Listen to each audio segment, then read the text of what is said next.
एक समय की बात है, एक गांव में एक गरीब लड़की रहती थी जिसका रंग काला था। गांव के सभी लोग उसका मजाक उड़ाते थे। इस काली लड़की के पिता उसके जन्म से पहले ही गुजर गए थे और वह अपनी माँ के साथ रहती थी। सभी गांव वाले उसका मजाक उड़ाते थे। जब भी वह बाहर जाती, सब लोग उस पर हंसते थे। वह बेचारी चुपचाप सहती रहती थी क्योंकि वह अपनी बूढ़ी माँ का सहारा थी। वह रोज जंगल में जाती, लकड़ियां काट कर लाती और उनसे उनका गुजारा चलता था। एक दिन जब वो जंगल से लकड़ियां काट कर वापस आ रही थी, तो सब लोग फिर से उस पर हंसने लगे। वो बेचारी घर आकर उदास हो गई और अपनी माँ से कहने लगी, माँ, मेरा क्या कसूर है? सब लोग मेरे रंग का मजाक क्यों उड़ाते हैं? जैसा मुझे ऊपर वाले ने बनाया, इसमें मेरी क्या गलती है? तो माँ ने जवाब दिया, बेटी, लोगों का काम यही है। अगर उनका बस चले तो चांद पर भी दाग लगा दें। तुम लोगों की बातों का बुरा मत माना करो। लोगों ने मुझे भी ताने दिए थे जब तुम पैदा हुई थी। तुम लोगों की बातों पर ध्यान मत दिया करो। रंग से कुछ नहीं होता, इंसान दिल से अच्छा होता है। माँ की बातें सुनकर लड़की को अच्छा लगा और तब से उसने अपनी जिंदगी सुकून से जीने का फैसला कर लिया। अब वह लोगों की बातों का बुरा नहीं मानती थी और अपनी जिंदगी में खुश रहने लगी थी। पर किस्मत को कुछ और ही मंजूर था। शायद उसकी किस्मत में मुस्कुराना नहीं लिखा था। एक दिन ऐसा मनहूस दिन आया जब उस लड़की की जिंदगी का इम्तिहान शुरू हुआ। पहले उसका रंग काला था, फिर उसे एक ऐसी बीमारी लग गई जिससे उसके पूरे शरीर से इतनी बदबू आने लगी कि जहां से भी वह गुजरती, उसकी बदबू दूर दूर तक फैल जाती थी। गांव के लोगों ने फैसला किया कि अगर यह काली लड़की यहाँ रही तो पूरा गांव उसकी वजह से बीमार हो जाएगा। अब इस लड़की को गांव में नहीं रहने दिया जाएगा। ऐसा कहकर सभी लोग उसके घर आए और उसकी माँ से कहने लगे, या तो ये लड़की अब इस गांव में रहेगी या हम इस बीमारी वाली बदबू से परेशान होकर गांव छोड़ देंगे। हम सब लोग भी बीमार हो सकते हैं। गांव के लोग तरह तरह की बातें करने लगे। वह बेचारी काली लड़की सब सुन रही थी। उसने फैसला किया कि उसकी वजह से उसकी माँ को तरह तरह की बातें सुननी पड़ रही हैं, इसलिए वह अब जीना नहीं चाहती। पहले रंग काला था और अब ये बीमारी, पता नहीं ऐसी जिंदगी मुझे क्यों मिली है। अब मैं और नहीं जी सकती। वो ऐसा सोचकर घर से निकल पड़ी और खुदकुशी करने के लिए जंगल में चली गई। चलते चलते वह बहुत थक गई थी।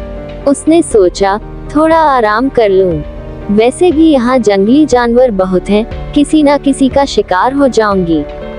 ये सोचकर वह एक पेड़ के नीचे बैठ गई। कुछ देर बाद उसकी आंख लग गई। तभी एक बूढ़े बाबा का वहां से गुजर हुआ। बाबा ने देखा कि एक लड़की इतनी बड़े खतरनाक जंगल में आराम कैसे कर सकती है।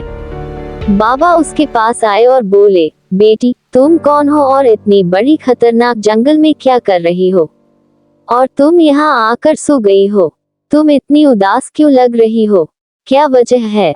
लड़की ने सब कुछ बताया और कहा, बाबा, मैं अपनी जिंदगी से तंग आकर यहाँ आई हूँ मरने के लिए, लेकिन यहाँ भी मौत नहीं आई। आप आ गए। बाबा ने कहा, बेटी, क्यों इतनी परेशान हो? क्यों मरना चाहती हो? उसने सब कुछ बताया, अपने काले रंग और बदबूदार बीमारी का। तो बाबा ने मुस्कुराकर कहा, बेटी, अब तुम घबराओ मत। आज के बाद जो लोग तुम्हारे रंग का मजाक उड़ाते थे, वे अब तुम्हारी एक झलक देखने के लिए तरसेंगे, और जो लोग तुम्हारी बदबू से परेशान थे, वे तुम्हें खुशबू से पहचानेंगे। ये सुनकर काली लड़की हैरान हो गई और बोली, बाबा जी, ये सब सुनने में अच्छा लगता है, लेकिन ये सिर्फ कहानियों में होता है। बूढ़े बाबा ने कहा, ऐसा मुमकिन है। उन्होंने कहा, वो एक जादुई लाल नदी का पानी है, जिसका रास्ता मैं तुम्हें बताऊंगा। जो भी इंसान इस लाल नदी में एक बार नहाएगा, वो जीवन भर कभी बूढ़ा नहीं होगा और उसके शरीर से इतनी खुशबूदार खुशबू आएगी कि लोग उसे दूर से ही उसकी खुशबू से पहचान लेंगे। काली लड़की ने कहा, क्या सच में ऐसा हो सकता है? ऐसी कोई जादुई नदी है? अगर ऐसी कोई जादुई नदी होती तो आज सब लोग खूबसूरत और खुशबूदार होते। बाबा जी ने मुस्कुराकर कहा, अगर सब लोग जानते तो आज मैं भी जवान होता। इस नदी तक बस वे लोग जा सकते हैं जिनका दिल साफ होता है, उन्हें खुद रास्ता मिल जाता है। अब तुम समय बर्बाद मत करो, मेरे बताए हुए रास्ते पर जाओ, तुम्हें सफलता जरूर मिलेगी। तुम इस जंगल के इस रास्ते से चली जाओ। जहाँ ये जंगल खत्म होता है, उसके सामने तुम्हें एक बहुत बड़ी पहाड़ी नजर आएगी। उस पहाड़ी पर तुम्हें चढ़ना होगा। उस पहाड़ी के बीच में वह नदी बहती है, लेकिन याद रखना, अगर नदी का पानी लाल हो तो उसमें उतरकर एक डुबकी लगाना, और अगर उसका पानी नीला और बाकी पानी जैसा हो तो लौट आना। फिर तुम्हारा कुछ नहीं हो सकता। पर मुझे यकीन है अगर तुम दिल से सच्ची हो तो तुम लाल पानी में डुबकी जरूर लगाओगी। काली लड़की ने कहा, बाबा जी आपका शुक्रिया। शायद मुझे इतनी दुख भरी जिंदगी इसी दिन के लिए मिली थी। मेरी सब्र का इम्तिहान था। मुझे उम्मीद है कि अब इस इम्तिहान का रिजल्ट बहुत अच्छा आएगा। ऐसा कहकर बूढ़ा बाबा अपने रास्ते चला गया और बेचारी काली लड़की अपनी जिंदगी की आखिरी उम्मीद की ओर चल पड़ी। पूरे 2 दिन लग गए उसे अपनी मंजिल तक पहुंचने में। आखिरकार वो उस पहाड़ी पर चढ़ गई। जब उसने नदी का पानी देखा तो उसका दिल बहुत खुश हुआ। नदी का पानी लाल था। वह अपने दिल में बोली, सच कहते हैं लोग, सब्र का फल मीठा होता है और सब्र का इम्तिहान बहुत सख्त होता है। ऐसा सोचकर उसने नदी में डुबकी लगाई। जब वह बाहर निकली तो खुद हैरान हो गई। उसे ऐसा लग रहा था जैसे वह कोई सपना देख रही हो, पर इस बार वह सपना नहीं बल्कि हकीकत थी। वह इतनी खूबसूरत हो गई कि उसका चेहरा बिल्कुल बदल गया और उसके शरीर से इतनी खुशबूदार खुशबू आने लगी कि वह खुद हैरान हो गई। फिर उसने बूढ़े बाबा को धन्यवाद कहा और वो तुरंत अपने गांव की ओर रवाना हो गई। जब वह अपने गांव से काफी दूर थी तो गांव के सब लोग उसकी खुशबू से गांव से बाहर आ गए, ये देखने के लिए कि इतनी अच्छी खुशबू कहां से आ रही है। जब गांव वालों ने उस काली लड़की का नया रूप देखा तो सबकी आंखें खुली की खुली रह गईं। वह सीधे अपने घर गई। उसकी बूढ़ी माँ अपनी बेटी का ऐसा हसीन रूप देखकर बहुत खुश हो गई। गांव के सभी लोग उसकी खूबसूरती का राज पूछने लगे।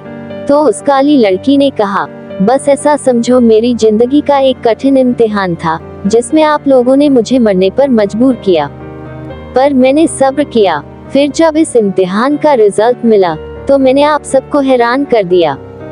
सच कहते हैं लोग, सब्र का फल मीठा होता है। उस दिन से पूरा गांव उस काली लड़की की खूबसूरती का दीवाना हो गया। सबकी ख्वाहिश थी कि काश उस लड़की से शादी हो जाए। उस गरीब लड़की की खूबसूरती के चर्चे दूर दूर तक होने लगे। अब तो कई बड़े बड़े राजा भी उसके दीवाने हो गए।